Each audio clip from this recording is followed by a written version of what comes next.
I'm going to tell you something, and this is for the agents, especially those who either have listed homes that have propane tanks buried in the yard or have gone under contracts on homes with those propane tanks with buyers. What we need to talk about is what happens to the leftover propane in that tank when the home is sold. Well, in the past, when I've had this situation arise, we just had it prorated. The seller called the gas company out. They told the seller how much gas was left in the tank. Of course, the seller's already paid for that gas by buying it from the propane company. So at closing, the buyer just credits the seller back for however much money they paid for the gas that's in the tank.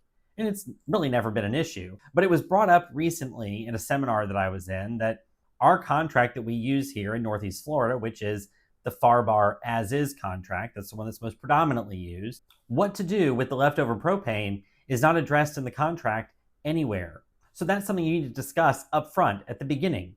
Put it in the contract. What's going to happen to that leftover propane? Because again, I've never had an issue with it. It's always worked out that the buyer just reimburses the seller for what's left over, the prorated portion of what's in there. However, there's nothing in the contract that says that's what has to happen. So you could get to closing and one party or the other could dig their heels in and say, I'm not paying for it. Either the seller says they don't get that gas for free, or the buyer says, hey, the gas comes with the house. Unless they're on the same page, it's going to cause a problem. So you need to be aware of that and be proactive and handle that early in the transaction. So this is just a tip and something to think about, because the last thing you want is a problem on closing day.